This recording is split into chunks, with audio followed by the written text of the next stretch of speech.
ननु निज सहजाया सुंदरा स्येन्दु कल्पः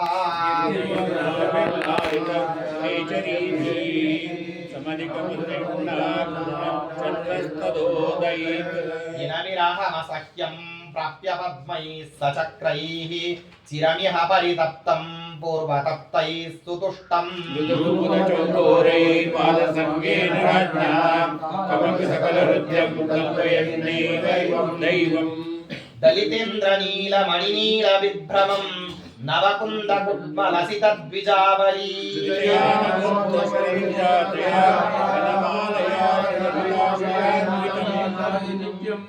मृदुगामि विमानसम्पदो रमयत् सुस्मित गोपसुन्दरीः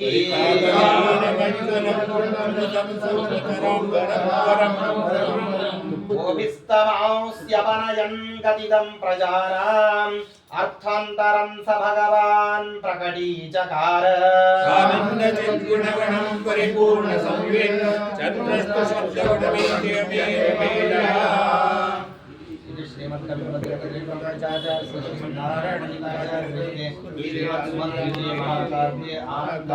चतुर्दश सर्गः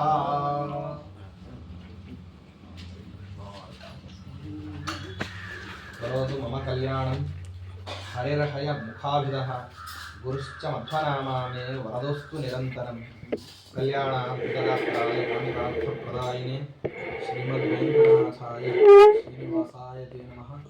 वेदशास्त्रपुराणाब्धि विक्रीडन विशारदान् श्री सत्यध्यानतीर्थाख्यान प्रतिष्ठे गुरुन्मम वेदशास्त्रपुराणार्थरसपीयूषवर्षकान् शिष्यवात्सल्यभरितान् जालिहाळ गुरुं भजे यस्य स्मरणमात्रेण धर्मदीक्षा विवर्धते वन्दे तान् श्रीनिवासार्यान् मम विद्या गुरून् सदा श्रीगुरुभ्यो नमः। हरि ओम।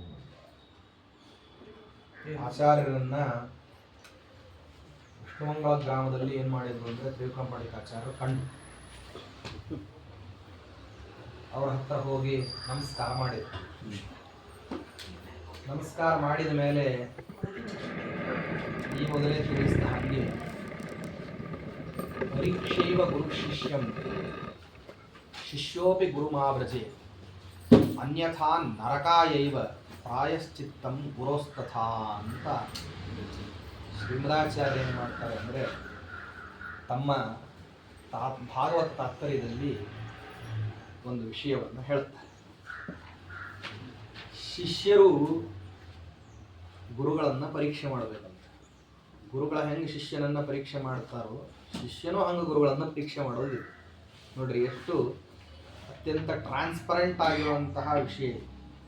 ಸಾಮಾನ್ಯವಾಗಿ ಬೇರೆ ಕಡೆ ಎಲ್ಲ ಏನು ನೋಡ್ತೀವಿ ಅಂತಂದರೆ ಗುರು ಆದವನು ಶಿಷ್ಯನನ್ನು ಪರೀಕ್ಷೆ ಮಾಡ್ತಾನೆ, he is eligible or not ಅಂತ ಡಿಸೈಡ್ ಮಾಡ್ತಾನೆ.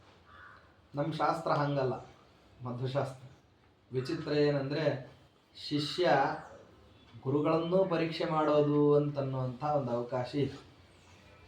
ಇವರು ಸರಿ ಇದ್ದಾರೋ ಇಲ್ವೋ ಅಂತ ಹೇಳಿ ಪರೀಕ್ಷೆ ಮಾಡಿಯೇನೆ ಆಮೇಲೆ ಗುರುತ್ವೇನ ಸ್ವೀಕಾರ ಮಾಡೋದು. ಸರಿ ಇಲ್ಲ ಅಂದರೆ ಬಿಟ್ಬಿಡೋದು ಅಷ್ಟೇ, ಅವ್ರು ಬೇಕಾದ್ದಿಲ್ಲ. ಮತ್ತು ಹಾಗಾದರೆ ಇದಕ್ಕೆ ಪ್ಯಾರಾಮೀಟರ್ ಏನು? ಏನರ ಒಂದು ಬೇಕಲ್ಲ, ಮಾನದಂಡ ಬೇಕಲ್ಲ ಅದಕ್ಕೆ. ಇವರು ಸರಿ ಇದ್ದಾರೋ ಇಲ್ಲೋ, ಅವ್ರಿಗೆ ನಿನಗೆ ಬೇಡ ನಿನ್ನ ರಾಗದ್ವೇಷಾದಿಗಳಿಂದಾಗಿ ಅವ್ರು ಸರಿ ಇದ್ದಾರೋ ಇಲ್ಲೋ ಅಂತ ತೀರ್ಮಾನ ಮಾಡೋ ಹಾಗಿಲ್ಲ. ಸರಿ ಇದ್ದಾರೋ ಇಲ್ಲೋ ಅಂತ ತೀರ್ಮಾನ ಮಾಡಬೇಕು ಅನ್ನೋದು ಎಷ್ಟು ಸತ್ಯವೋ ಹಾಗೆ ನಿಮಗೆ ಬೇಕಾಗಿರತಕ್ಕಂತಹ ಮಾನದಂಡಗಳಿಂದಾಗಿ ಅವ್ರು ಸರಿ ಇದ್ದಾರೋ ಇಲ್ಲೋ ಅಂತಲ್ಲ, ಶಾಸ್ತ್ರದ ರೀತಿಯ ಅವ್ರು ಸರಿ ಇದ್ದಾರೋ ಇಲ್ಲೋ ಅಂತ ಅನ್ನೋದನ್ನು ನೋಡಬೇಕು. ಶಾಸ್ತ್ರಾನುಸಾರವಾದಂತಹ ಆಚಾರ ಅಂದರೆ ಅನುಷ್ಠಾನ ಅವ್ರಿಗಿದೆಯೋ ಇಲ್ಲೋ. ಶಾಸ್ತ್ರಾನುಸಾರವಾದಂತಹ ಅನುಷ್ಠಾನ ಇರಲಿಲ್ಲ ಅಂತಂದ್ರೆ ಆವಾಗ ಏನು ಮಾಡಬೇಕಾಗ್ತದೆ ಅಂದರೆ ಇವ್ರಕ್ಕಿಂತಲೂ ಉತ್ತಮರು ಯಾರಿದ್ದಾರೆ ಅಂತ ಬ್ರಹ್ಮೀಮಾಂಸಾ ಶಾಸ್ತ್ರದಲ್ಲೂ ಇದೆ. ಓಂ ಲಿಂಗಭೂಯಸ್ವಾತ್ ತದ್ದಿವಲೀಯಸ್ತದಪಿ ಅಂತನ್ನುವಂಥದ್ದೊಂದು ವಾಕ್ಯಾರ್ಥ ಇದೆ. ಲಿಂಗಭೂಯಸ್ವಾಧಿಕರಣ ಅಂತನ್ನೋದೇ ಒಂದು ವಾಕ್ಯಾರ್ಥ. ಅಲ್ಲಿ ಏನು ಮಾಡ್ತಾರೆ ಅಂದರೆ ಉತ್ತಮರಾಗಿರ್ತಕ್ಕಂಥ ಗುರುಗಳು, ಮಧ್ಯಮ ಗುರುಗಳು, ಅಧಮ ಗುರುಗಳು ಅಂತ ಹೀಗೆಲ್ಲ ವ್ಯವಸ್ಥಾವನ್ನು ಹೇಳ್ತಾರೆ. ಲೌಕಿಕ ನ್ಯಾಯಾದಿಗಳಿಗೆ ಅನುಸಾರವಾಗಿ ಒಂದು ಅಕ್ಷರ ಹೇಳಿಕೊಟ್ಟವನನ್ನು ಗುರುತ್ವೇನ ಸ್ವೀಕಾರ ಮಾಡಬೇಕು. ಏಕಾಕ್ಷರ ಪದಂ ಯೋನಿಹಿ ಯೋಗುರುರ್ ನಾಭಿವಂದತೆ ಶ್ವಾನಯೋನಿ ಶತಂ ಭೂತ್ವ ಚಾಂಡಾಲೋಪ ಪ್ರಜಾಯತೆ ಅಂತ ಹೇಳ್ತದೆ ಸ್ಮೃತಿ. ಏನಂದ್ರೆ ಒಂದು ಅಕ್ಷರ ಹೇಳಿಕೊಟ್ಟವನನ್ನು ಗುರುತ್ವೇನ ಸ್ವೀಕಾರ ಮಾಡಬೇಕು. ಒಂದು ವೇಳೆ ಅವನಿಗೇನಾದ್ರೂ ಕೂಡ ನೀನು ಅವನಿಗೆ ನಮಸ್ಕಾರ ಮಾಡಲಿಲ್ಲ ಅಂತಂದಾದ್ರೆ 100 ಜನ್ಮ ನಾಯಿಯಾಗಿ ಹುಟ್ಟಬೇಕಾಗ್ತದೆ, 101ನೇ ಜನ್ಮ ಚಂಡಾಲನ ಜನ್ಮ. ಅಷ್ಟು ವಿಚಿತ್ರವಾಗಿ ನಮ್ಮಲ್ಲಿ ಗುರುಗಳನ್ನ ಸ್ವೀಕಾರ ಮಾಡ್ಬೇಕು, ಗುರುತ್ವೇನ ಸ್ವೀಕಾರ ಮಾಡ್ಬೇಕಂದ್ರೆ ಸಾಕಷ್ಟು ಏನಿದೆ ಅಂದ್ರೆ ಅದಕ್ಕೆ ಪೂರ್ವೋತ್ತರದಲ್ಲಿ ವ್ಯವಸ್ಥಾವನ್ನು ಹೇಳ್ತೀವಿ. ಹಾಗಾದ್ರೆ ಮೊದಲು ಗುರುಗಳು ಯಾರಾಗ್ತಾರೆ ಸಾಮಾನ್ಯವಾಗಿ ಅಂತಂದ್ರೆ ಈಗ ಇದೆಲ್ಲ ಪ್ರಶ್ನೆ ಬರ್ತದಲ್ಲ. ಹಾಗಾದ್ರೆ ನಾವು ಗುರುಗಳನ್ನ ಯಾರನ್ನ ಸ್ವೀಕಾರ ಮಾಡಬೇಕು, ಯಾರು ಗುರುಗಳು ಅಂತ ಮೊದಲು ಬರ್ತಾರ ಆಚಾರ್ಯ ಅಂತಂದ್ರೆ ಉಪನಯನದ ಮಂತ್ರಗಳಲ್ಲಿ ಹೇಳ್ತಾರೆ ಯಾರು ಗುರು ಅಂತ ಹೇಳ್ತಾರೆ. ಉಪನಯನದ ಮಂತ್ರಗಳಲ್ಲಿ ಗುರು ಅಂತ ಯಾರು ಅಂತ ಅಥ ಆಚಾರ್ಯ ಸ್ವಪದ್ಮಾಸನೆ ಸ್ಥಿತ್ವಾ ವಟುರೂಪಿಣಂ ಆವೂಹ್ಯ ತಾನ್ ಪ್ರಬೋಧ್ಯ ಸ್ವಪಾದ ಪ್ರಕ್ಷಾಲನಾದಿಕಂ ಕಾರಯಿತ್ವಾ ಉಪದಿದೇಶ ಅಂತ ಹೇಳಿ ಉಪದೇಶಂ ಕುರ್ಯಾತ್ ಅಂತ ಹೇಳಿ ಸ್ಮೃತಿವಾಕ್ಯಗಳಿದ್ದಾರೆ. ಆಚಾರ್ಯ ಅಂದ್ರೆ ಯಾರು ಅಂದ್ರೆ ಅಲ್ಲಿ ಮಾಡಿಸ್ಲಿಕ್ಕೆ ಬಂದಿರೋ ಆಚಾರ ಅಲ್ಲ, ತಂದೆ ಅವನಿದ್ದಾನಲ್ಲ ಅವನೇನು ಮಾಡಬೇಕು ಅಂತಂದ್ರೆ ತಾನು ಮಗನನ್ನ ಕರಿಬೇಕು, ಕರೆದು ಬಿಟ್ಟು ನನ್ನ ಕಾಲು ತೊಳಿಪ ಅಂತ ಹೇಳಬೇಕು. ತಂದೆನೇ ಏನು ಹೇಳಬೇಕು ಮಗನಿಗೆ, ನನ್ನ ಕಾಲು ತೊಳಿಪ ಅಂತ ಹೇಳಬೇಕು. ಯಾಕಂದ್ರೆ ಮಗನಿಗೆ ಏನೂ ಗೊತ್ತಿರೋದಿಲ್ಲ. ಅವ ಏನು ಮಾಡಬೇಕು, ಮೊದಲು ತಂದೆಯ ಕಾಲುಗಳನ್ನು ತೊಳಿಬೇಕು. ಮೊಣಕಾಲಿನಿಂದ ಹಿಡಿದುಕೊಂಡು ಪಾದದವರೆಗೆ ಕಾಲನ್ನು ತೊಳಿಲಿಕ್ಕೆ ಹೇಳ್ತಾರೆ. ಕಾಲು ತೊಳೆಯೋದು ಒಂದು ಕ್ರಮ ಇದೆ ನಮ್ಮಲ್ಲಿ. ಏನಂತಂದ್ರೆ ಕಾಲಿಗೆ ನೀರು ಹಾಕ್ತಾರೆ, ಅದು ಹಿಂಬಡನೆ ತೊಯ್ದಿರೋದಿಲ್ಲ. ಕಾಲು ತೊಳೆದಾಗ ಹಿಂಬಡ ತೊಯ್ಲಿಲ್ಲ ಅಂದ್ರೆ ತೊಳೆದವ್ರಿಗೆ ಗುಬ್ಬಿ ಜನ್ಮ ಬರ್ತದೆ. ಅದೊಂದು ಸಮಸ್ಯೆ ಇದೆ. ಬತ್ತಿ ತೊಯಿಸ್ತಾರಲ್ಲ, ಬತ್ತಿ ತೊಯಿಸಿದಾಗ ಅದು ಒಂದ್ ಕಡೆ ತೊಯ್ದಿರ್ತದೆ, ಇನ್ನೊಂದ್ ಕಡೆ ತೊಯ್ದಿರೋದಿಲ್ಲ. ಬತ್ತಿ ಪೂರ್ಣವಾಗಿ ನೆನಿಲಾರದನೆ ಏನಾದ್ರೂ ಆರ್ತಿಕ್ಯಾದಿಗಳನ್ನ ಮಾಡಿದ್ರೆ ಅವಾಗ ಕಾಯಿ ಜನ್ಮ ಬರ್ತದೆ. ಬಹಳ ಸೂಕ್ಷ್ಮ ಇದೆ. ಅದಕ್ಕೆ ಎಲ್ಲದಕ್ಕೂ ನಮ್ಮಲ್ಲಿ ಇತಿ ನೇತಿ ಬಾಧ್ಯಸ್ಥಿಕೆ ಅಂತ ಅನ್ನೋದು ತುಂಬಾ ಇದೆ. ಹೇಗೆ ಮಾಡಬೇಕು ಅಂತ ಅನ್ನೋದಿದೆ, ಎಲ್ಲ ತಿಳ್ಕೊಂಡು ಮಾಡ್ಬೇಕು. ಆದ್ರಿಂದಾಗಿ ಕಾಲನ್ನ ಏನ್ ಮಾಡ್ತಾರೆ ಅಂದ್ರೆ ಮೊಣಕಾಲಿನಿಂದ ಹಿಡ್ಕೊಂಡು ನಿಧಾನವಾಗಿ ಏನ್ ಮಾಡಪ್ಪ ಅಂತಂದ್ರೆ ತೊಳಿ ಅಂತ ಹೇಳ್ತಾರೆ. ಅವ್ನು ತೊಳೆದ ಮೇಲೆ ಮೊಣಕಾಲಿನಿಂದ ಪಾದದವರೆಗೂ ಏನ್ ಮಾಡ್ಬೇಕು, ತನ್ನ ಉತ್ತರೀಯ ವಸ್ತ್ರವನ್ನ ತೆಗೆದು, ಅವನಿಗೆ 2 ವಸ್ತ್ರ ಕೊಟ್ಟಿರ್ತಾರೆ, ಉತ್ತರೀಯ ವಸ್ತ್ರವನ್ನ ತೆಗೆದು ಏನ್ ಮಾಡ್ಬೇಕು, ಒರೆಸ್ಬೇಕು. ಈ ಸಂಸ್ಕಾರ ಅಂತ ಅನ್ನೋದೇನಿದೆ ಎಲ್ಲ ಬಹಳ ವಿಚಿತ್ರವಾದಂತಹದ್ದು. ಇದನ್ನ ಹೇಳ್ಕೊಡ್ಬೇಕಂತ. ಆವಾಗ ಆ ರೀತಿ ಕಾಲುಗಳನ್ನ ಒರೆಸಿ ಆಮೇಲೆ ಏನ್ ಮಾಡ್ಬೇಕು ಅಂತಂದ್ರೆ ಅವನ ಹತ್ತಿರದಲ್ಲಿ ತಾನು 2 ಸಮಿತ್ತಗಳನ್ನು ಒಟುವಾದವನು ಇಡಬೇಕು.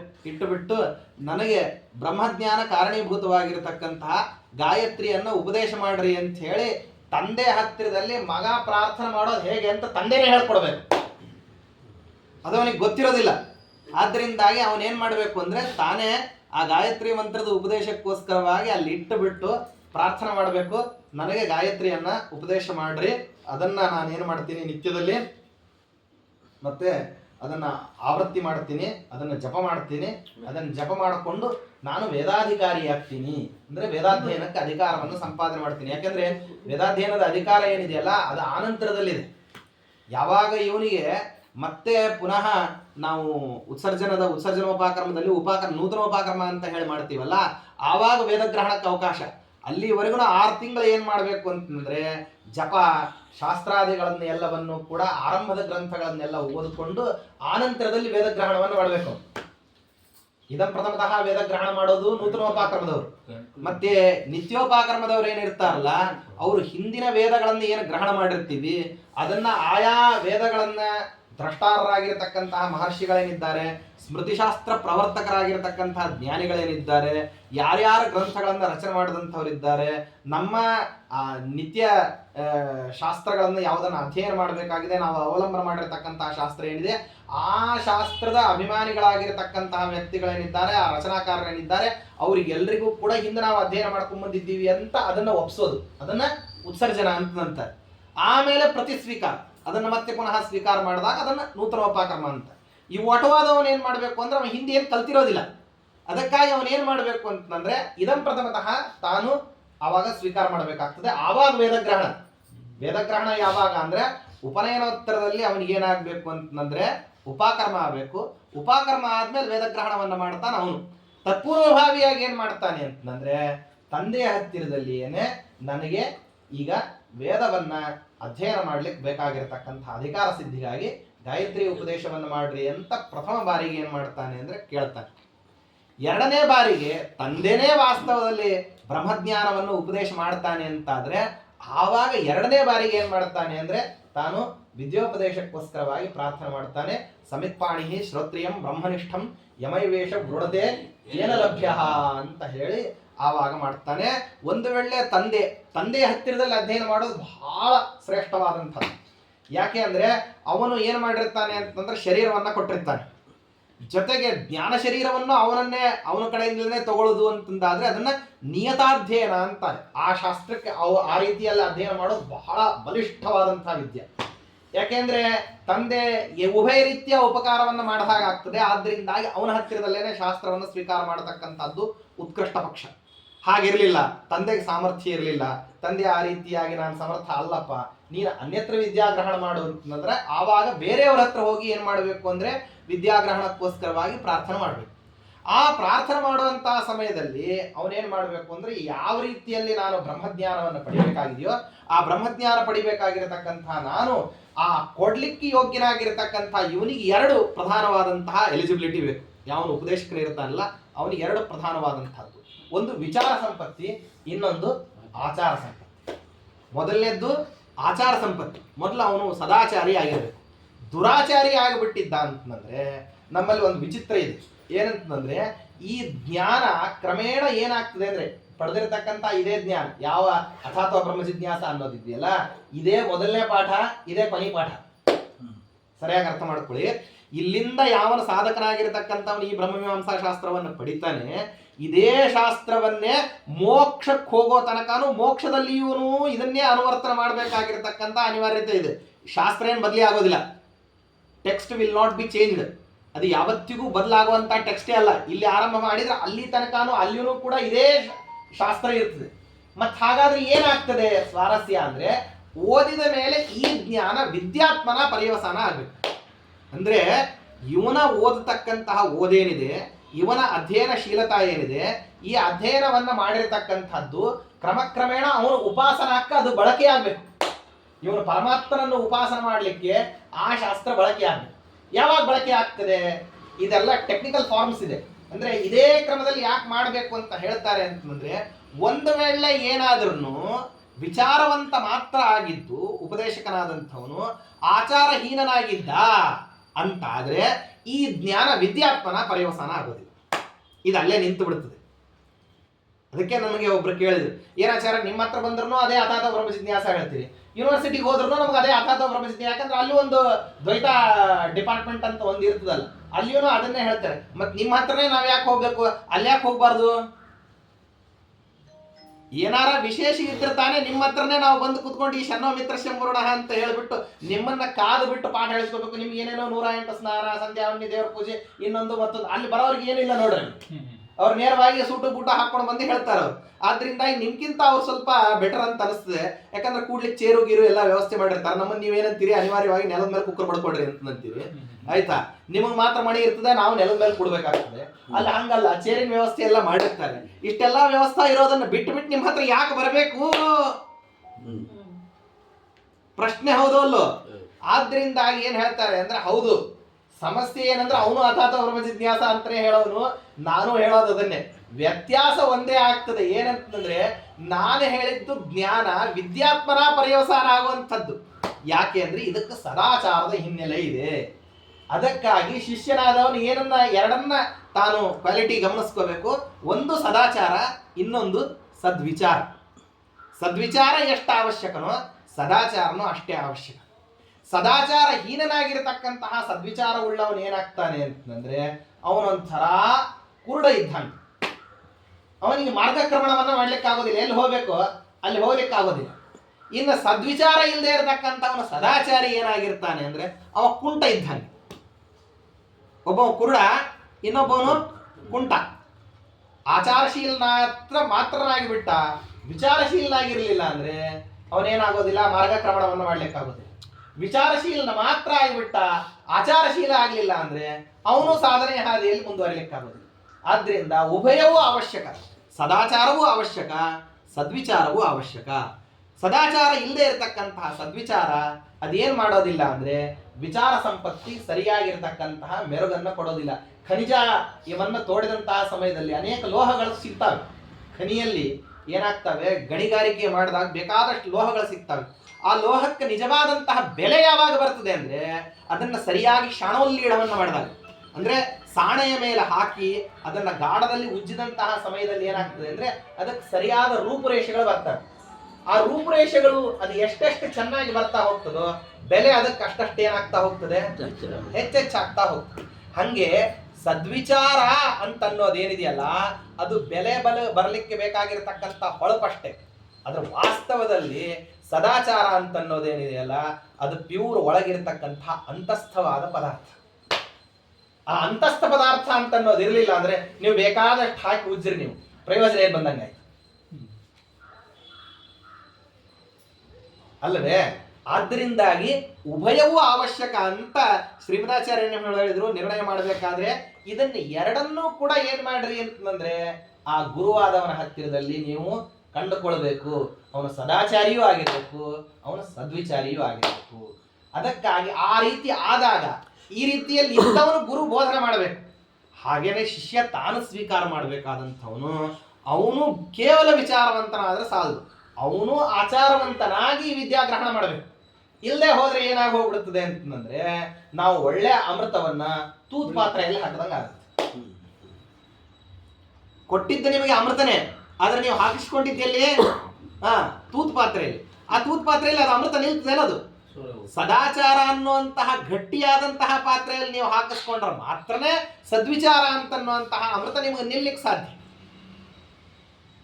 ಹೋಗ್ಲಿ, ಪಾತ್ರೆ ತುಂಬಾ ಚೆನ್ನಾಗಿ ಗಟ್ಟಿಯಾಗಿದೆ, ಆದ್ರೆ ಹಾಕೋದು ಅಮೃತ ಅಲ್ಲ, ನೀರು ಹಾಕಿಬಿಡ್ತೀವಿ ಅಂತಾದ್ರೆ ಅದಕ್ಕೋಸ್ಕರವಾಗಿ ಸದಾಚಾರ ಮಾತ್ರ ಅಲ್ಲ, ಸದ್ವಿಚಾರವೂ ಅವಶ್ಯಕ. ಉಭಯಕ್ಕೂ ಏನಿದೆ ಅಂತಂದ್ರೆ ಎರಡಕ್ಕೂ ಅವಶ್ಯಕತೆ ಇದೆ.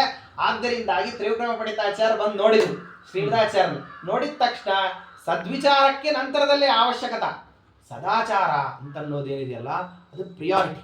ಅದಕ್ಕೆ ಮಧ್ವಿಜಯಕಾರರು ಏನು ಮಾಡಿದ್ರು ಅಂತಂದ್ರೆ ಆಚಾರ್ಯರನ್ನ ತ್ರಿವಿಕ್ರಮ ಪಂಡಿತಾಚಾರ್ಯರು ಭೇಟಿಯಾದ ತಕ್ಷಣ ಆಚಾರ್ಯರ ದಿನಚರಿ ಹೆಂಗಿತ್ತು, ಹೆಂಗಿರ್ತಕ್ಕಂತಹ ವ್ಯಕ್ತಿಗಳನ್ನ ಮತ್ತೆ ಪಂಡಿತಾಚಾರ್ಯರು ತಾವು ನೋಡಿದ್ರು ಅಂತ ಹೇಳಿ ಬೆಳಗ್ಗಿನಿಂದ ಹಿಡ್ಕೊಂಡು ಮತ್ತೆ ರಾತ್ರಿ ತಾವು ಶಯನಾದಿಗಳನ್ನ ಸ್ವೀಕಾರ ಮಾಡೋ ತನಕ ಆಚಾರ್ಯರಂತಾರೆ ಹೆಂಗಿರ್ಬೇಕು, ಶಯನವು ಕೂಡ ಮಲಗೋದು ಹೆಂಗಿರ್ಬೇಕು ಅಂದ್ರೆ ಅತ್ಯಶಕ್ಯೇತು ನಿದ್ರಾದವು ಪುನರೇವ ಸಮಭ್ಯಸೇತಂತ.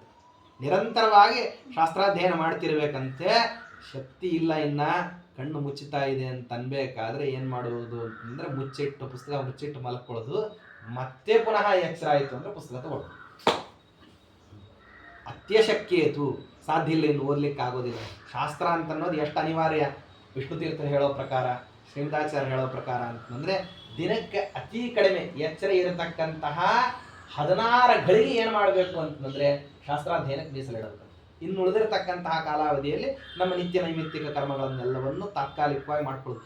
ದೇವರ ಪೂಜೆಗೆ ಅರ್ಧ ಗಳಿಗೆ ಅವಕಾಶ ಕೊಡ್ತಾರೆ, ಬಹಳತ್ತು ಅವಕಾಶ ಇಲ್ಲ, ಅರ್ಧ ಗಳಿಗೆ ಅವಕಾಶ. ಪಾರಾಯಣಕ್ಕೆ 1.5 ಗಳಿಗೆ.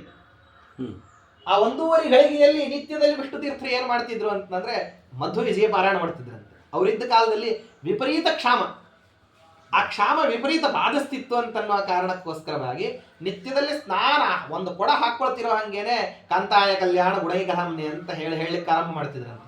ಬಂದುಬಿಟ್ಟು ನಿರ್ಮಾಲ್ಯಾದಿಗಳನ್ನೆಲ್ಲ ಮಾಡಿ ನಿರ್ಮಾಲ್ಯ ತಗೊಳ್ಳೋ ಅಷ್ಟೊತ್ತಿಗೆ ಇತಿಗದಿತವಂತಸ್ತತ್ರ ವೃಂದಾರ ಕೇಂದ್ರಾಹ ಅಂತ ಅನ್ನೋದು ಬರಬೇಕು. 16 ಸರ್ಗ ಆ ಪ್ರವಾಹ ರೂಪದಲ್ಲಿ ಬರ್ತಾನೆ ಇರಬೇಕು. ಪ್ರಾಚೀನರಲ್ಲೆಲ್ಲ ಅದೊಂದು ಸಂಪ್ರದಾಯ.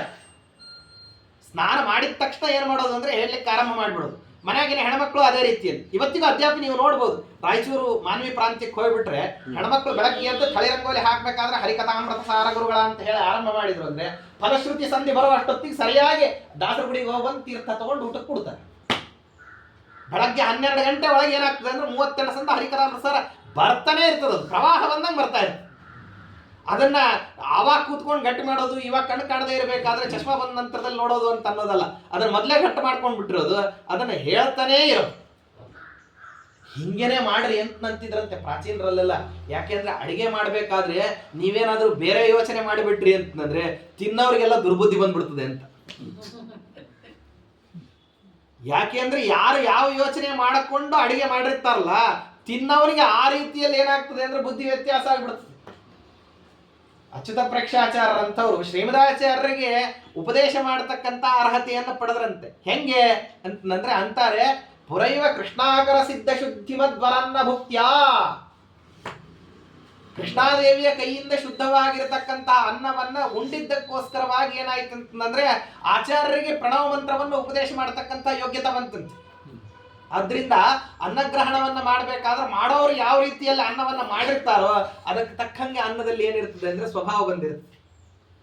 ಪರಾನ್ನವನ್ನ ಶಾಸ್ತ್ರದಲ್ಲಿ ಯಾಕೆ ನಿಷೇಧ ಮಾಡ್ತಾರೆ ಅಂದ್ರೆ ಅವ್ರು ಅಡಿಗೆ ಮಾಡೋರು ಯಾವ ರೀತಿ ಯೋಚನೆ ಮಾಡ್ಕೊಂಡು ಅಡಿಗೆ ಮಾಡಿದಾರೋ ಏನಪ್ಪಾ, ಅದರಿಂದಾಗಿ ಪರಾನ್ನವನ್ನು ತಿನ್ನಬೇಡ್ರಿ, ತೀರಾ ಅವ್ರ ಅನಿವಾರ್ಯ ಬರ್ರಿ ಅಂತಂದು ಹೇಳಿ ಕರೆದಾಗ ನೀವೇನ್ ಮಾಡ್ರಿ, ಅವ್ರ ಮನೆಗೆ ಊಟಕ್ಕೆ ಹೋಗ್ರಿ, ಇಲ್ಲದೆ ಇದ್ರಿ ಯಾರು ಯಾರ ಮನೆಯಲ್ಲೂ ಊಟ ಮಾಡೋ ಹಂಗಿಲ್ಲ. ಇಂಥದ್ದನ್ನ ಎಲ್ಲಾ ವ್ಯವಸ್ಥೆ ಇರೋದಂತಂದ್ರೆ ನಮ್ಮಲ್ಲಿ ಅಷ್ಟೇನೆ. ಅನ್ನ ಸ್ವೀಕಾರಕ್ಕೂ ಕೂಡ ಏನ್ ಹೇಳ್ತಾರೆ ಅಂತಂದ್ರೆ ನಿಯಮಗಳನ್ನ ಹೇಳ್ತಾರೆ. ಆದ್ರಿಂದ ಅಂಥ ಎಲ್ಲಾ ವಿಧವಾಗಿರತಕ್ಕಂತಹ ಸದಾಚಾರವನ್ನು ಇಟ್ಟುಕೊಂಡು ನಿರಂತರವಾಗಿ ಏನಪ್ಪಾ ಅಂದ್ರೆ ವಿಚಾರದಲ್ಲಿ ತತ್ಪರನಾಗಿರೋದು. ಸದಾ ಏನಪ್ಪಾ ಅಂದ್ರೆ ನಮ್ಮ ಆಚಾರದಲ್ಲಿಯೂ ಕೂಡ ನಿರಂತರವಾಗಿ, ಅದು ಭೋಜನಾದಿಗಳಿತ್ತೋ ಅಲ್ಲಿಯೂ ಕೂಡ ಆರಂಭದಲ್ಲಿ ಮಧ್ಯದಲ್ಲಿ ಎಲ್ಲಾ ಕಡೆ ಹರಿಸ್ಮರಣ ಮಾಡ್ಕೊಂಡು ಊಟ ಮಾಡ್ಕೊಳ್ತೀವಿ. ಪ್ರಯಾಣದಲ್ಲಿ ಅಲ್ಲಿ ನಿತ್ಯದಲ್ಲಿ ಹರಿಸ್ಮರಣವನ್ನ ಮಾಡೋದು. ಬೆಳಗ್ಗೆ ಎದ್ದ ತಕ್ಷಣ ಹರಿಸ್ಮರಣ ಪೂರ್ವಕವಾಗಿ ಎದ್ದು ಹೇಳೋದು. ಸ್ನಾನ ಅದು ಭಗವಂತನಿಗೆ ಮಾಡತಕ್ಕಂಥ ಅಭಿಷೇಕ ಅಂತ ಮಾಡೋದು. ಸಂಧ್ಯಾವಂದನ, ದೇವರ ಪೂಜೆ, ನಿತ್ಯಾನುಷ್ಠಾನ, ಅತಿಥಿ ಅಭ್ಯಾಗತ ಸತ್ಕಾರ, ತುಳಸಿ ಹೂಗಳನ್ನ ತಗೊಳ್ಬೇಕಾದಂತಹ ಸಮಯದಲ್ಲಿ ಏನ್ ಹೇಳ್ತಾರೆ ಅಂದ್ರೆ ಹರಿಸ್ಮರಣ ಅಂತ ಹೇಳ್ತಾರಂತೆ. ಎಷ್ಟರ ಮಟ್ಟಿಗೆ ಹರಿಸ್ಮರಣ ಅಂತಂದ್ರೆ ಒಂದಾವೃತ್ತಿ ನಮ್ಮ ರಾಯರ ಮಠದಲ್ಲಿ ಬಂದಿರತಕ್ಕಂಥವ್ರು ಏನಿದ್ದಾರಲ್ಲ, ಯಾರು ವಿಭುಧೇಂದ್ರ ತೀರ್ಥರ ನಂತರದಲ್ಲಿ ಬಂದಂಥವ್ರು, ಅವ್ರ ಕಾಲಕ್ಕೆ ವ್ಯಾಸರಾಜರು ತಾವು ಇದ್ರಂತೆ. ಅವರಿದ್ದಾಗ ವ್ಯಾಸರಾಜರು ತಾವು ಒಂದ್ ಕಡೆ ಪೂಜೆಗೋಸ್ಕರವಾಗಿ ಇಳಿದಂತಹ ಸಮಯದಲ್ಲಿ ಅವರಿಗೆ ಏನ್ ಮಾಡಿದ್ರು ಅಂತಂದ್ರೆ, ನೀವು ಹೋಗಿಬಿಟ್ಟು ಒಂದಿಷ್ಟು ತುಳಸಿ ಬಿಡಿಸ್ಕೊಂಡ್ ಬನ್ರಿ ಅಂತ ಶಿಷ್ಯರುಗಳಿಗೆ ಹೇಳಿದ್ರು. ಸಮಕಾಲೀನರಾಗಿರತಕ್ಕಂಥವ್ರು ಒಬ್ರು ರಾಯರ ಮಠದಲ್ಲಿ ಒಬ್ರು ಸನ್ಯಾಸಿಗಳಿದ್ರು.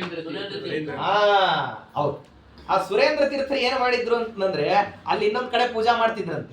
ಆ ಪೂಜಾ ಮಾಡ್ಬೇಕಾದ್ರೆ ಅಲ್ಲೊಂದು ದೊಡ್ಡ ತುಳಸಿ ವನ, ಆ ತುಳಸಿ ವನದಲ್ಲಿ ಅದನ್ನ ಎಲ್ಲಾನು ಕೂಡ ಏನ್ ಮಾಡ್ಬಿಟ್ಟಿದ್ರಂತೆ, ಸಮರ್ಪಣೆ ಮಾಡಿದ್ರಂತೆ. ವ್ಯಾಸರಾಜರು ತುಳಸಿ ತಗೊಂಡ್ಬಂದಾಗ ಹೇಳಿದ್ರಂತೆ, ನಿರ್ಮಾಲ್ಯ ಯಾಕೆ ತಂದೀವು ಅಂತ. ಈಗಿನ್ನೂ ಬಿಡಿಸ್ಕೊಂಡು ತಗೊಂಡ್ಬಂದಿದ್ದೀನಿ ಅಂತ ಅವನಂದಂತೆ ಶಿಷ್ಯ. ಇದು ನಿರ್ಮಾಲ್ಯ ಆಗಿದೆ, ಯಾಕೆಂದ್ರೆ ಇದನ್ನ ಇನ್ನೊಬ್ರು ಜ್ಞಾನಿಗಳು ಏನ್ ಮಾಡಿದ್ದಾರೆ ಅಂದ್ರೆ ಸಮರ್ಪಣೆ ಮಾಡ್ಬಿಟ್ಟಿದ್ದಾರೆ.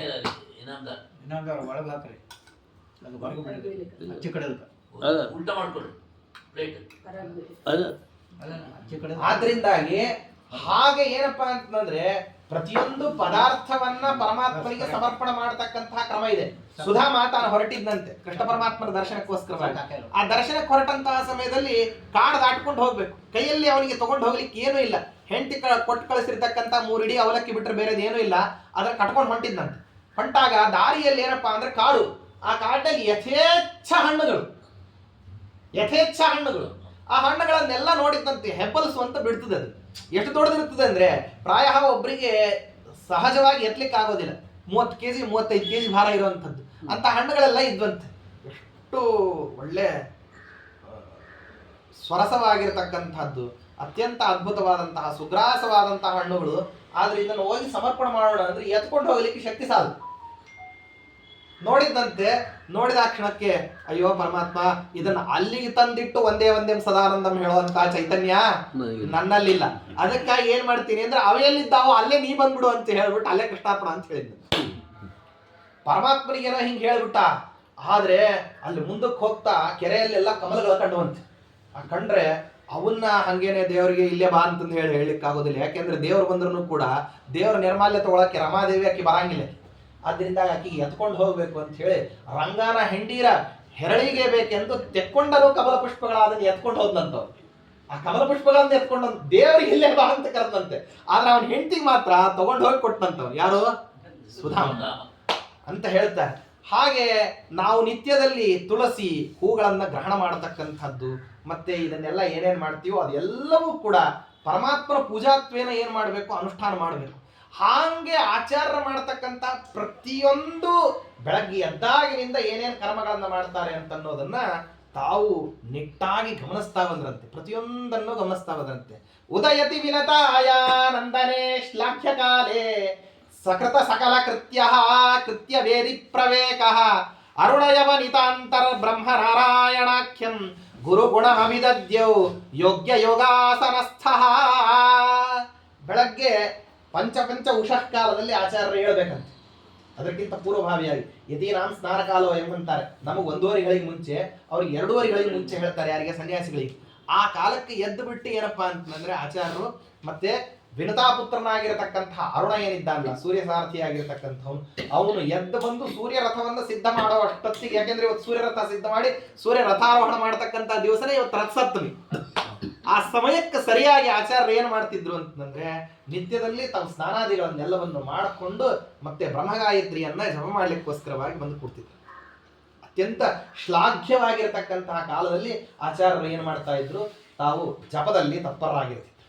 ಹಾಗೆ ತತ್ಪರರಾಗಿರುವಂತಹ ಸಮಯದಲ್ಲಿ ಬೇರೆಯವರೆಲ್ಲರೂ ಕೂಡ ಆ ಪೂಜಾದಿಗಳಿಗೆಲ್ಲ ಸಿದ್ಧ ಮಾಡ್ತಕ್ಕಂಥವರೆಲ್ಲರೂ ಕೂಡ ಹಿಂದೆ ಮುಂದೆ ಓಡಾಡ್ತಾ ಇರ್ತಿದ್ರು.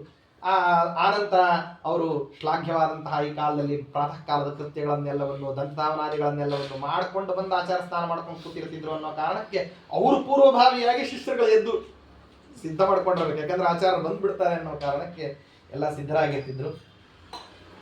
ಅದಕ್ಕೆ ಆಚಾರ್ಯರು ಮಲ್ಕೊಂಡ ಮೇಲೆ ಮಲ್ಕೊಳ್ಳುವಂತಹ ಶಿಷ್ಯರು, ಆಚಾರ್ಯರು ಹೇಳೋಕ್ಕಿಂತ ಮುಂಚೆ ಹೇಳೋ ಶಿಷ್ಯರಿದ್ರಂತಲ್ಲಿ. ಚರಮ ಸಮಯ ಸುಪ್ತಾಹ ಪೂರ್ವ ಉತ್ಥಾಯ ಶಿಷ್ಯಾಹ ಗುರುಜನ ಪರಿಚರ್ಯಾಂ ಚಕ್ರಿರೇ ದುಷ್ಕರಾಂಚ. ಇದು ಅತ್ಯಂತ ಕಠಿಣವಾದಂಥದ್ದು ಶಿಷ್ಯರಿಗೆ. ಯಾಕೆ ಅಂತಂದ್ರೆ ಅವ್ರಿಗೆ ಹೇಳೋಕ್ಕಿಂತ ಮುಂಚೆ ನಿಮ್ಗೆ ಎದ್ದ ಮೇಲೆ ಏನಪ್ಪಾ ಅಂದ್ರೆ ಕೆಲಸ ಕಡಿಮೆ ಅಂತಂತಿದ್ರಂತೆ. ಹೇಳೋಕ್ಕಿಂತ ಮುಂಚೆನೆ ಜಾಸ್ತಿ ಕೆಲಸ. ಯಾಕೆಂದ್ರೆ ಎದ್ದ ಮೇಲೆ ಅವ್ರು ಏನೇನ್ ಕೆಲಸ ಮಾಡ್ತಿರ್ತಾರೋ ಅದಕ್ಕೆ ಪೂರ್ವಭಾವಿಯಾಗಿ ಕೆಲಸ ಮಾಡ್ತಾ ಹೋಗ್ಬಿಟ್ರೆ ಮುಗಿದೋಯ್ತು. ತುಂಬಾ ಏನು ಕಷ್ಟ ಇರೋದಿಲ್ಲ. ಪೂಜಾ ಮಾಡ್ತಿರುವಂತಹ ಸಮಯದಲ್ಲಿ ಪಾರಾಯಣ ಮಾಡ್ತಾ ಮಾಡ್ತಾ ಅವ್ರಿಗೆ ಬೇಕಾದದ್ದನ್ನು ಜೋಡಿಸ್ಕೊಡ್ತಾ ಹೋಗ್ಬಿಡ್ಬೋದು. ಆದ್ರೆ ಆ ಹೇಳೋಕ್ಕಿಂತ ಮುಂಚೆ ಏನೇನು ಕರ್ಮಗಳು ಇರ್ತಾವಲ್ಲ, ಎದ್ದು ಬಂದ ತಕ್ಷಣ ಏನ್ ಬೇಕು ಅಂದ್ರೆ ಕೈಗೆ ನೀರು ಬೇಕು, ಕಾಲಿಗೆ ನೀರು ಬೇಕು, ಅವರಿಗೆ ದಂತಧಾವನಾದಿಗಳಿಗೆಲ್ಲ ಅನುಕೂಲ ಮಾಡಿಕೊಡ್ಬೇಕು. ಆಮೇಲೆ ನೀರುಗಳನ್ನ ಸೇದಿ ಕೊಡಬೇಕು, ಅದನ್ನೆಲ್ಲ ಹಾಕಬೇಕು. ಅವ್ರು ಬಂದ ತಕ್ಷಣ ಒಣಬಟ್ಟೆಗಳನ್ನ ಕೊಡಬೇಕು. ಆ ಒಣಬಟ್ಟೆಗಳನ್ನ ಅವತ್ತಿಂದ ಅವತ್ತೇ ಒಣಗಿಸ್ಬೇಕು. ಹಿಂದಿನ ದಿವಸ ಒಣ ಹಾಕಿರುವಂತಹ ಬಟ್ಟೆ ಇವತ್ತಿಗೆ ಬರೋದಿಲ್ಲ ಸನ್ಯಾಸಿಗಳಿಗೆ. ಹಿಂದಿನ ದಿವಸ ತಂದಿಟ್ಟಿರುವಂತಹ ನೀರು ಬರೋದಿಲ್ಲ. ಅವತ್ತೇ ನೀರು ತರಬೇಕು, ಅವತ್ತೇ ಬಟ್ಟೆ ಒಣ ಹಾಕ್ಬೇಕು. ಅದು ಅವತ್ತವತ್ತೇ ಸೃಷ್ಟಿ ಸ್ಥಿತಿ ಲಯ ಎಲ್ಲಾನು ಕೂಡ ಅವತ್ತೇ ಆಗ್ಬೇಕದು. ಆದ್ರಿಂದ ತತ್ಪೂರ್ವಭಾವಿಯಾಗಿ ಏನಾಗಬೇಕು, ಶಿಶುಕ ಒಣಗಿರುವಂತಹ ವಸ್ತ್ರಗಳನ್ನ ಅವ್ರು ಉಡ್ಬೇಕಂದ್ರೆ ಒಣಗಿರೋ ವಸ್ತ್ರಗಳನ್ನ ಸಿಗಬೇಕು ಅಂದ್ರೆ ಆವಾಗ ವಸ್ತ್ರಗಳನ್ನ ಒಣಗಿಸ್ಕೋಬೇಕು. ಅದನ್ನೆಲ್ಲ ಒಣಗಿಸಿ ಆಚಾರ್ಯರಿಗೆ ತಂದು ಸಕಾಲಕ್ಕೆ ಕೊಟ್ಟು ಬಿಟ್ಟು ಆನಂತರದಲ್ಲಿ ಅವರ ಜಪಾದಿಗಳನ್ನು ನಿತ್ಯ ಪ್ರಾತರಾನ್ನಿಕ ಮಾಡಿಕೊಂಡು ಬಂದ ತಕ್ಷಣ ಏನಪ್ಪಾ ಅಂದ್ರೆ ಪಾಠ ಆರಂಭ. ಆ ಪಾಠಕ್ಕೋಸ್ಕರವಾಗಿ ಎಲ್ಲರೂ ಏನಾಗಬೇಕು, ಯಾರು ಸೇವಾ ಮಾಡ್ತಿದ್ರು ಅವರು ಕೂಡ ಮೊದಲು ಬಂದು ಪಾಠಕ್ಕೆ ಕುತ್ಕೋಬೇಕಲ್ಲಿ. ಆ ಪಾಠಕ್ಕೆ ಕುತ್ಕೋಬೇಕಂದ್ರೆ ಹಿಂದಿನ ದಿವಸದ ಆವೃತ್ತಿಯಾಗಿರ್ಬೇಕು. ಪಾಠ ಕೇಳೋದು ಅಂತಂದ್ರೆ ಹಿಂದಿನ ಪಾಠ ಮುಂದಿನ ಸಪಾಠ ಅಂತ ಅನ್ನೋ ಹಂಗಿಲ್ಲ. ಅದೆಲ್ಲ ಏನಪ್ಪಾ ಅಂದ್ರೆ ಪೂರ್ವಾವಲೋಕನ ವಿದುರವು ಗುರು ಶಿಷ್ಯವು ಚ ತಾವು ಮೃತವು ಅಂತ ಹೇಳಿ ಪೂರ್ವಾವಲೋಕನ ಮಾಡ್ಕೊಳ್ಳೋದೇನೆ ಬಂದ ಅಂತಂದ್ರೆ ಅವ ಏನಪ್ಪಾ ಅಂತಂದ್ರೆ ಶಿಷ್ಯನಾಗಿರ್ತಕ್ಕಂಥವ್ನು ಮೃತನಾದಂಗಂತೆ. ಉತ್ತರಾವಲೋಕನ ಇವತ್ತೇನ್ ಪಾಠ ಹೇಳೋದಿದೆ ಅಂತ ಅನ್ನೋದನ್ನ ನೋಡ್ಕೊಳ್ಳಾರ್ದ ಬಂದ ಅಂತಂದ್ರೆ ಗುರು ಮೃತನಾದಂಗಂತೆ. ಸ್ಮೃತಿಶಾಸ್ತ್ರ ಹೇಳ್ತೀನಿ, ನನಗೆಲ್ಲ ಗೊತ್ತಿದೆ ಅಂತಂದ್ರೂ ನಾಳೆ ಯಾವ ರೀತಿಯಾದಂತಹ ಪ್ರಶ್ನೆಗಳನ್ನ ಶಿಷ್ಯರಾಗಿರ್ತಕ್ಕಂಥವ್ರು ಕೇಳಬಹುದು ಅಂತ ಹೇಳಿ ಒಂದಾವೃತ್ತಿ ಏನಪ್ಪಾ ಅಂತಂದ್ರೆ ಗುರುವಾದಂಥವ್ನು ತಾನು ವಿಮರ್ಶೆ ಮಾಡ್ಕೊಂಡು ಬಂದೇ ಕೂತ್ಕೊಂಡು ಪಾಠ ಕೇಳಬೇಕು. ಈ ಕೆಲವು ಜನರಿಗೆ ನಿತ್ಯದಲ್ಲಿ ಪ್ರಸವ ಇರ್ತದಂತೆ. ನಿತ್ಯ ಪ್ರಸವ ದುಃಖ ಯಾರಿಗೆ ಅಂತಂದ್ರೆ ಈ ಇದನ್ನ ಯಾವ್ದನ್ನ ಈ ವಕೀಲರುಗಳು. ಯಾಕೆಂದ್ರೆ ಕೇಸ್ ದಿನನಿತ್ಯ ಹೊಸದಿರ್ತದೆ. ಆಮೇಲೆ ಈ ಅಧ್ಯಾಪಕರು ನಿಮ್ಗೆಲ್ಲ ಏನಂತಂದ್ರೆ ನಿತ್ಯದಲ್ಲಿ ಅದು ಸಂಕಟ. ಹೊಸ ಎಡಿಷನ್ ಏನ್ ಬಂದಿದೆ ಅದನ್ನು ಓದ್ಕೊಂಡೇ ಹೋಗ್ಬೇಕು. ಯಾಕಂದ್ರೆ ಲಾಗಳು ಚೇಂಜ್ ಆಗಿದ್ವು ಅಂತಂದ್ರೆ ಇದಕ್ಕೆ ಅಪ್ಲೈ ಆಗೋದಿಲ್ಲ ಅಂತ ನಾವ್ ಏನಂತಾನೆ ಅಂದ್ರೆ ಕೊಡ್ತಾನ ದಿನ ಮುಂಜಾನೆ ಬೆಳಗ್ಗೆ ಎದ್ದ ತಕ್ಷಣ ಏನಪ್ಪಾ ಅಂದ್ರೆ ಅದನ್ನ ತೆಗೆದು ನೋಡ್ಬೇಕು ಏನಾಗಿರ್ತದೆ. ಅದೇ ರೀತಿಯಲ್ಲಿ ಶಾಸ್ತ್ರವನ್ನ ವಿಮರ್ಶೆ ಮಾಡ್ಲಿಕ್ಕೆ, ಶಾಸ್ತ್ರ ಪಾಠ ಕೇಳಲಿಕ್ಕೆ ಬಂದಿರತಕ್ಕಂಥವ್ನು ಒಂದೊಂಥರ ಏನಪ್ಪಾ ಅಂದ್ರೆ ಪ್ರಶ್ನಾರ್ಥಕ ಚಿಹ್ನೆ ಇದ್ದಂಗೆ ಶಿಷ್ಯ ಅನ್ನೋನು. ಆಚಾರ್ಯ ಪೂರ್ವ ರೂಪಂ ಅಂತೇವಾಸ್ಯುತ್ತರ ರೂಪಂ ವಿದ್ಯಾ ಸಂಧಿ ಪ್ರವಚನಗಂ ಸಂಧಾನಂ ಇತ್ಯಧಿ ವಿದ್ಯಂ ಅಂತ ಶಾಸ್ತ್ರ ಹೇಳ್ತದೆ. ಆಚಾರ್ಯ ಅಂತನ್ನವನು ಪೂರ್ವ ರೂಪದಲ್ಲಿ ಕೂತಿರ್ತಾನೆ, ಅವನಿಗೆ ಅಂತ್ಯವಾಸಿ ಉತ್ತರ ರೂಪದಲ್ಲಿ ಕೂತಿರ್ತಾನೆ. ಅವನು ಪ್ರಶ್ನೆ ಮಾಡಿದ್ದಕ್ಕೆಲ್ಲದಕ್ಕೂ ಏನಪ್ಪಾ ಅಂದ್ರೆ ಇವನು ಉತ್ತರ ಹೇಳಬೇಕು. ಉತ್ತರ ಹೇಳೋದಿಲ್ಲ, ನನಗೆ ಗೊತ್ತಿಲ್ಲ, ನೋಡಿ ಹೇಳ್ತೀನಿ, ನೀನು ಸರಿಯಾಗಿ ಓದಿಲ್ಲ, ಇದು ಯಾವುದು ಮಾತಾಡೋ ಹಾಗಿಲ್ಲ. ಅವ ಪ್ರಶ್ನೆ ಕೇಳಿದ ಅಂದ್ರೆ ಉತ್ತರ ಕ್ಷಣದಲ್ಲಿ ಇವನು ಏನಾಗಿರ್ಬೇಕು ಅಂದ್ರೆ ಉತ್ತರ ಕೊಡ್ಲಿಕ್ಕೆ ಸಿದ್ಧನಿರ್ಬೇಕು. ಅವ ಯಾವ್ದ್ರ ಬೇಕಾದ್ರ ಬಗ್ಗೆನೂ ಪ್ರಶ್ನೆ ಕೇಳ್ಬೋದು. ಅದಕ್ಕೇನೆ ಹಿಂದಿನ ಕಾಲದಲ್ಲೆಲ್ಲ ಒಂದು ಕಾಲಕ್ಕೆ ಪಾಠ ಇಲ್ಲ.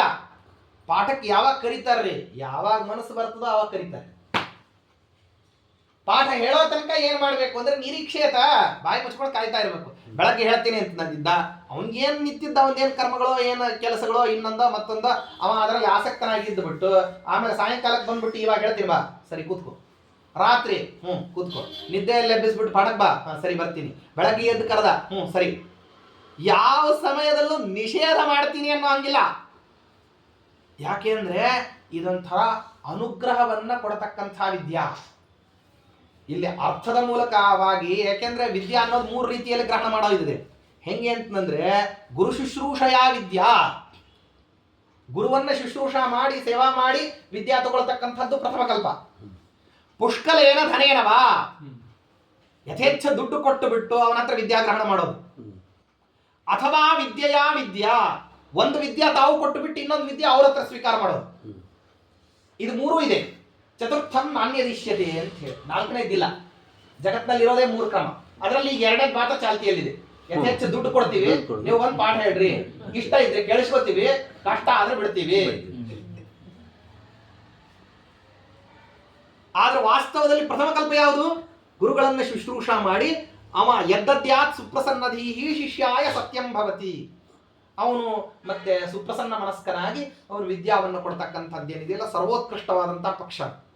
ಯಾಕೆಂದ್ರೆ ಅವ ಏನ್ ಮಾಡಿರ್ತಾನೆ ಅಂದ್ರೆ ಹೇಳ್ಬೇಕಾದ್ರೆ ತನ್ನ ಭಾವನೆಯನ್ನ ಮೇಲ ಮಾಡಿ ಹೇಳ್ತಿರ್ತಾನೆ. ಇವ ಸೇವಾ ಮಾಡಿದ್ದಾನೆ, ಇವನ ಯಶಸ್ಸಿಗೆ ನಾನು ಕೊಡ್ತಕ್ಕಂಥ ವಿದ್ಯಾ ಕಾರಣ ಆಗಲಿ ಅಂತ ಅನ್ನೋ ಕಾರಣದಿಂದಲೇ ಇವತ್ತಿಗೂ ಅಧ್ಯಾಪಿ ದೊಡ್ಡ ದೊಡ್ಡ ಸಂಗೀತಗಾರರು ಅಂತ ಏನ್ ಕೇಳ್ತೀವಲ್ಲ, ಅವರೆಲ್ಲ ಹೆಂಗೆ ಅಂತಂದ್ರೆ ಅವ್ರವ್ರ ಮನೆಗಳಲ್ಲಿ ಯಾರು ಸಂಗೀತ ಹೇಳ್ಕೊಡ್ತಾರೋ ಅವ್ರ ಮನೆಯಲ್ಲಿ ಯಥೇಚ್ಛ ಹೋಗಿ ಏನಪ್ಪಾ ಅಂತಂದ್ರೆ ಮೈ ಬಗ್ಗಿಸಿ ದುಡಿಯೋ ಕಾರ್ಯಕ್ರಮ.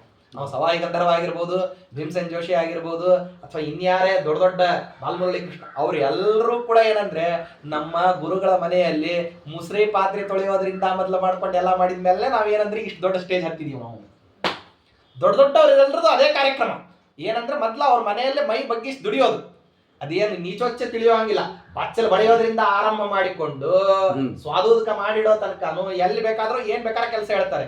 ಯಾಕೆ ಅಂತ ಕೇಳೋ ಹಂಗಿಲ್ಲ, ಪ್ರಶ್ನೆ ಮಾಡೋ ಹಂಗಿಲ್ಲ, ಮಾಡೋದನ್ನ ನಿಲ್ಸೋ ಹಾಗಿಲ್ಲ, ಕೆಲಸ ಮಾಡೋದನ್ನ. ಇದು ನಿತ್ಯದಲ್ಲಿ ಇರುವಂತ. ಆ ರೀತಿಯಲ್ಲಿ ಗುರು ಶುಶ್ರೂಷಾವನ್ನ ಮಾಡಿ ವಿದ್ಯಾ ಗ್ರಹಣ ಮಾಡತಕ್ಕಂಥದ್ದೇನಿದೆ ಅದು ಪ್ರಥಮ ಕಲ್ಪ. ಆಗ್ಲಿಲ್ಲ, ಪುಷ್ಕಲೇನ ಧನೇನವ, ಯಥೇಚ್ಛ ದ್ರವ್ಯವನ್ನ ಕೊಟ್ಟು ಬಿಟ್ಟು ಗುರು ಹೌದು ಅವನಿಗೆ ಏನೇನೋ ಸಮಸ್ಯೆಗಳಿರ್ತದೆ, ಯಥೇಚ್ಛ ದುಡ್ಡು ಕೊಟ್ಟು ಬಿಟ್ಟು ಮತ್ತೆ ಏನಪ್ಪಾ ಅಂದ್ರೆ ನನಗೆ ವಿದ್ಯಾ ಕೊಡ್ರಿ ಅಂತ ಕೇಳ್ಕೊಳ್ತಕ್ಕಂಥ ಉತ್ತಮ ಕಲ್ಪ ಯಾವುದು? ಇದನ್ನೇ ಎಲ್ಲರೂ ಏನ್ ಮಾಡ್ತಾರೆ, ಸ್ವೀಕಾರ ಮಾಡ್ತಾರೆ. ಅವಾಗ ಏನ್ ಮಾಡ್ತಾರೆ ಅಂದ್ರೆ ಸರ್ವಸ್ವ ನಾವು ನಿಮಗೆ ಕೊಡ್ಲಿಕ್ಕೆ ಸಿದ್ಧರಿದ್ದೀವಿ ಸ್ವಾಮಿ, ನಾವು ನಿಮ್ಗೆ ಸೇವಾ ಮಾಡ್ತೀವಿ, ನೀವು ವಿದ್ಯಾವನ್ನ ಹೇಳ್ಕೊಳ್ಳಿ ಅಂತ ಹೇಳಿ ಆಚಾರ್ಯರ ಹತ್ರ ಆ ರೀತಿಯಲ್ಲಿ ಓದುವಂತಹ ಜನಗಳು ವಿಪರೀತ ಜನ. ಅವರು ಶ್ರವಣ ಮನನಾದಿಗಳನ್ನ ಮಾಡಬೇಕು ಅನ್ನೋ ಕಾರಣಕ್ಕೋಸ್ಕರವಾಗಿಯೇ ಆಚಾರ್ಯ ಹೇಳೋಕ್ಕಿಂತ ಮುಂಚೆ ಎದ್ದು ಬಿಟ್ಟು ಆಚಾರ್ಯ ಏನ್ ಮಾಡ್ತಾರೆ ಅಂತ ಅನ್ನೋದನ್ನು ನೋಡ್ತಾ ಇರ್ತಾರೆ. ಭಾಗವತದ ಏಕಾದಶ ಸ್ಕಂದದಲ್ಲಿ ಹೇಳ್ತಾರೆ, ಗುರುಷು ಈಶ್ವರ ಭಾವನ. ಗುರು ಅಂತಂದ್ರೆ ಏನು? ಸಾಕ್ಷಾತ್ ದೇವರಿದ್ದ ಹಂಗೆ ನೋಡ್ತಾ ಇರತಕ್ಕಂಥವ್ರು. ಹೀಗೆ ವಿಹಿತವಾಗಿರತಕ್ಕಂಥದ್ದನ್ನೆಲ್ಲವನ್ನು ಕೂಡ ಅನುಷ್ಠಾನ ಮಾಡ್ತಾ ನಿಷಿದ್ಧವಾದದ್ದನ್ನು ಪರಿತ್ಯಾಗ ಮಾಡಿ ಮತ್ತೆ ನಿತ್ಯದಲ್ಲಿ ಅವ್ರ ಹತ್ರ ಕೇಳತಕ್ಕಂಥದ್ದು, ಆಚಾರ ಅನಂತರದಲ್ಲಿ ಪೂಜಾದಿಗಳನ್ನು ಮಾಡತಕ್ಕಂಥದ್ದು, ಸ್ವಾದೋದಕವನ್ನು ನಿರ್ಮಾಣ ಮಾಡಿಕೊಡ್ತಕ್ಕಂಥ ಕ್ರಮ, ದೇವ ಪೂಜಾಕ್ಕೆ ಸಿದ್ಧಿ ಮಾಡಿಕೊಡ್ತಕ್ಕಂಥದ್ದು. ಇದೆಲ್ಲ ಆದಮೇಲೆ ಅನ್ನಾದಿಗಳಿಗೆ ಮತ್ತೇನಪ್ಪ ಅಂದ್ರೆ ನೈವೇದ್ಯವನ್ನು ಆಚಾರ್ಯರು ಭಗವನ್ಮೂರ್ತಿಗಳನ್ನು ಕರೆದು ಅದಕ್ಕೆ ಸಮರ್ಪಣೆ ಮಾಡ್ತಕ್ಕಂಥದ್ದು. ಆಮೇಲೆ ಅಲ್ಲಿ ಅನ್ನಾಭಿಮಾನಿಗಳಾಗಿರ್ತಕ್ಕಂಥ ದೇವತೆಗಳನ್ನು ಸಂಚಿಂತನ ಮಾಡೋದು. ನಾವು ದಿನನಿತ್ಯದಲ್ಲಿ ಯಾಕಂದ್ರೆ ನೈವೇದ್ಯ ಅನ್ನೋದು 3 ಕ್ರಮದ್ದಿದೆ. ಒಂದು ಅದನ ಅಂದ್ರೆ ಪರಮಾತ್ಮ ಆ ಪದಾರ್ಥದಲ್ಲಿರ್ತಕ್ಕಂತಹ ಸ್ವಾಕ್ಷರಸವನ್ನು ತಾನು ಸ್ವೀಕಾರ ಮಾಡತಕ್ಕಂಥದ್ದು ಒಂದು ನೈವೇದ್ಯ. ಘ್ರಾಣ, ಅಲ್ಲಿರುವಂತಹ ದ್ರವ್ಯಗಳಲ್ಲಿ ತಾನು ಏನ್ ಮಾಡೋದು ಅಂದ್ರೆ ಆ ವಾಸನವನ್ನು ಸ್ವೀಕಾರ ಮಾಡತಕ್ಕಂಥದ್ದು 2ನೇ. ದೃಷ್ಟಿ, ತನ್ನ ರೂಪಗಳನ್ನ ಪರಮಾತ್ಮ ಅಲ್ಲಿ ನೋಡಿದ ಅಂತಂದ್ರೆ ಅದು 3ನೇ ಕ್ರಮದ ನೈವೇದ್ಯ. ಇದು 3 ನಡಿಬೇಕು ಅಂತಂದ್ರೆ ಏನ್ ಮಾಡ್ಬೇಕು ಅಂದ್ರೆ ಅಲ್ಲಿರುವಂತಹ ಭಗವನ್ ಮೂರ್ತಿಗಳನ್ನು ನಾವು ಚಿಂತನೆ ಮಾಡ್ಬೇಕು.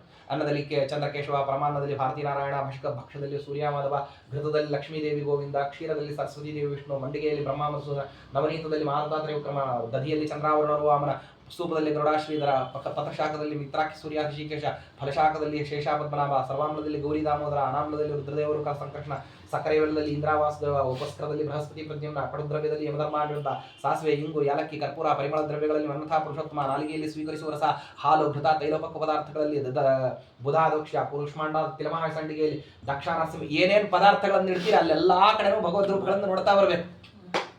ಪಾಕಕರ್ತೃವಿನಲ್ಲಿ ಮಹಾಲಕ್ಷ್ಮಿ ವಿಶ್ವಂಬರ, ನಾವೇ ಅಡಿಗೆ ಮಾಡ್ಕೊಂತಿದ್ದೀವಿ ಅಂದ್ರೂ ಲಕ್ಷ್ಮೀ ದೇವಿ ಅಡಿಗೆ ಮಾಡ್ತಿದ್ದಾಳೆ ಅಂತ ನಾವು ಅನುಸಂಧಾನ ಮಾಡಬೇಕು. ಪಾಕ್ಷುದ್ಧ ಮಂಡಲದಲ್ಲಿ ಭೂದೇವಿ ವರಾಹ, ಉಪರಿಚಲಪದಲ್ಲಿ ವಿಘ್ನೇಶ ಸನತ್ಕುಮಾರ, ಪರಿಖ ಅಡ್ಡ ಹಿಡಿದಿರ್ಬೇಕಂತೆ ಪರಮಾತ್ಮನಿಗೆ ನೈವೇದ್ಯ ಮಾಡಬೇಕಾದ್ರೆ. ಅದರಲ್ಲಿ ಮತ್ತೆ ವಿಶ್ವಕ್ಸೇನ ಪುರುಷನಾಮಕನಾದಂತಹ ಪರಮಾತ್ಮ ಬಂದಿರ್ತಾನೆ ಅಂತ ತಿಳಿದು ಏನ್ ಮಾಡ್ಬೇಕಂತೆ, ನೈವೇದ್ಯ ಮಾಡ್ಬೇಕಂತೆ. ಜಗನ್ನಾಥ ದಾಸರು ಇದಕ್ಕೋಸ್ಕರ ನೈವೇದ್ಯಕ್ಕೆ ಒಂದೇ ಹಾಡೆ ಮಾಡಿಬಿಟ್ಟಿದ್ದಾರೆ. ಶ್ರೀಪತಿಯ ನೈವೇದ್ಯ ಕೊಡುವುದು ಧೂಪದ ಅಂತರ ಭೂಮಿ ಶೋಧನ, ಆಪದಿಮ್ಮಂಡಲವ ಮಾಡುತ್ತ ರಂಗಬಲಿ ಹಾಕಿ, ಸೂಪ ಅನ್ನವು ಅಗ್ನಿಕೋಣದಿ ಆ ಪುರುಷ ಅನ್ನವನು ಈಶ ನ್ಯಾಪೇಯಾಲೇಹ್ಯಗಳ ನೈಋತ್ಯದಲ್ಲಿ ಇಟ್ಟು, ವಾಯು ದಿಶದಲ್ಲಿ ಉಪಸು ಭೋಜ್ಯವು ಪಾಯಸಂಗಳು ಮಧ್ಯಘೃತ ಸಂಸ್ತೂಯಮಾನದಿ ಭಕ್ಷ್ಯಗಳ ಕ್ರಮದಲ್ಲಿ ಹಿಂಗಿಟ್ಟು, ಬಾಯಿಯಿಂದಲಿ ದ್ವಾದಶ ಸ್ತುತಿ ಗಾಯನವ ಪೇಳುತ್ತಲಿ ಭಕುತಿಲಿ ಆಯಾಭಿಮಾನಿಗಳ ದೇವತೆಗಳನ್ನು ಚಿಂತಿಸುತ್ತಾ, ಹಿಂಗ್ ಪ್ರತಿಯೊಂದು ಅಲ್ಲಿರ್ತಕ್ಕಂಥದ್ದು ಕ್ಷೀರದಲ್ಲಿ ಕರ್ಪೂರ ಸಾಖರ್ ಒಂದೊಂದನ್ನು ಹೇಳ್ತಾ ಬರ್ತಾರೆ. ಇದನ್ನೆಲ್ಲವನ್ನು ಚಿಂತನೆ ಮಾಡಿಕೊಂಡು ನೀವು ದ್ವಾದಶ ಸ್ತೋತ್ರವನ್ನು ಹೇಳಿ ಮತ್ತೆ ಮುಖವನ್ನು ಮುಚ್ಚಿಕೊಂಡು ನಾರಾಯಣ ಅಷ್ಟಾಕ್ಷರ ಮಂತ್ರವನ್ನು ಜಪ ಮಾಡಿದ್ರೆ ಅದು ನೈವೇದ್ಯ ಅಂತ ಹೇಳ್ತಾರೆ. ಇದನ್ನೆಲ್ಲ ಆಚಾರ್ಯರು ಮಾಡ್ತಿರೋದನ್ನ ತ್ರಿವಿಕ್ರಮ ಪಂಡಿತಾಚಾರ್ಯ ನೋಡಿದ್ರು. ಆಮೇಲೆ ಅದನ್ನ ಪರಮಾತ್ಮನಿಗೆಲ್ಲ ಸಮರ್ಪಣೆ ಮಾಡಿ ಆ ಪರಮಾನ್ನಾದಿಗಳನ್ನೆಲ್ಲವನ್ನು ಕೂಡ ದೇವರಿಗೆ ಸಮರ್ಪಿತವಾದದ್ದನ್ನು ಆಚಾರ್ಯ ಸ್ವೀಕಾರ ಮಾಡತಕ್ಕಂಥದ್ದು. ಆನಂತರದಲ್ಲಿ ಶಿಷ್ಟವಾದಂತಹ ಸಮಯವನ್ನೆಲ್ಲವನ್ನು ಪಾಠ ಪ್ರವಚನದಲ್ಲಿ ಕಳೆಯೋದನ್ನ, ಅವರು ದೊಡ್ಡದಾಗಿರತಕ್ಕಂತಹ ಅನುಷ್ಠಾನಾದಿಗಳನ್ನೆಲ್ಲವನ್ನು ಆ ಗಂಧವನ್ನು ನಿರ್ಮಾಣ ಮಾಡತಕ್ಕಂತಹ ಬಗೆಯ ಗಂಧದಲ್ಲಿ ಹಾಕ್ತಕ್ಕಂತಹ ಪದಾರ್ಥಗಳು, ತೀರ್ಥದಲ್ಲಿ ಸ್ವಾದೋದಕದಲ್ಲಿ 9 ಪದಾರ್ಥಗಳನ್ನು ಹಾಕಬೇಕು ಅಂತಿದೆ. ಆ ಎಲ್ಲ ಪದಾರ್ಥಗಳನ್ನು ಹಾಕಿ ಆ ಶುದ್ಧವಾಗಿರತಕ್ಕಂತಹ ಸ್ವಾದೋದಕ ಗಂಧಾದಿಗಳನ್ನು ಪರಮಾತ್ಮನಿಗೆ ಸಮರ್ಪಣೆ ಮಾಡೋದನ್ನ, ಆರ್ತಿಕ್ಯಾದಿಗಳನ್ನು ಮಾಡೋದನ್ನ ಎಲ್ಲನ್ನೂ ನೋಡಿದ್ರು ತ್ರಿವಿಕ್ರಮ ಪಂಡಿತಾಚಾರ್ಯ. ಅಂದ್ರೆ ಇವರು ಯಾವ ಪರಮಾತ್ಮನನ್ನ ಸ ಏತಸ್ಮಾತ್ ಪ್ರೇಷ್ಠ ಅನ್ಯಸ್ಮಾತ್ ಪ್ರೇಷ್ಠ ಸರ್ವಸ್ಮಾತ್ ಪ್ರೇಷ್ಠ ಯದಯಂ ಆತ್ಮ ಅಂತ ಹೇಳಿ ಪರಮಾತ್ಮನನ್ನ ಆತ್ಮತ್ವೇನ ಚಿಂತನೆ ಮಾಡಬೇಕು ಅಂತ ಹೇಳಿ ಏನು ಶ್ರೀಮದಾಚಾರ್ಯ ಹೇಳ್ತಾರೆ. ಅಂಥವನಿಗೆ ಅತಿ ಪ್ರೀತ್ಯಾಸ್ಪದನಾದಂಥವನಿಗೆ ಸರ್ವೋತ್ಕೃಷ್ಟ ದ್ರವ್ಯಗಳನ್ನು ಸಮರ್ಪಣೆ ಮಾಡಬೇಕು ಅಂತ ಏನು ಹೇಳ್ತಾರೋ ಅದನ್ನ ಆಚಾರ್ಯರು ಮಾಡ್ತಾರೆ ಕೂಡ ಅಂತನ್ನೋದನ್ನ ಮನಸ್ಸಿಗೆ ತಂದುಕೊಂಡ ನಂತರದಲ್ಲಿ ಏನ್ ಮಾಡಿದ್ದಾರೆ ಅಂತಂದ್ರೆ, ಅವರ ಹತ್ತಿರದಲ್ಲಿ ಹೋಗಿ ವಾದವಾಕ್ಯಾರ್ಥಕ್ಕೋಸ್ಕರವಾಗಿ ತ್ರಿವಿಕ್ರಮ ಪಂಡಿತಾಚಾರ್ಯರು ಆಚಾರ್ಯರನ್ನ ಕರೆದಿದ್ದಾರೆ.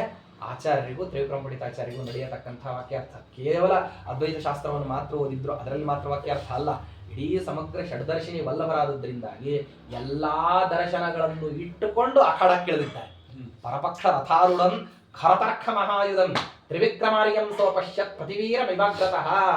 ರಥಾರೂಢನಾಗಿರತಕ್ಕಂತಹ ಪರಮಾತ್ಮ ಅರ್ಜುನನ ಜೊತೆಗೆ ಬಂದ್ರೆ ಇನ್ನೊಂದು ಕಡೆಯಿಂದಾಗಿ ಅಶ್ವತ್ಥಾಮಾಚಾರ್ಯ ಬಂದಂಗಿತ್ತಂತ.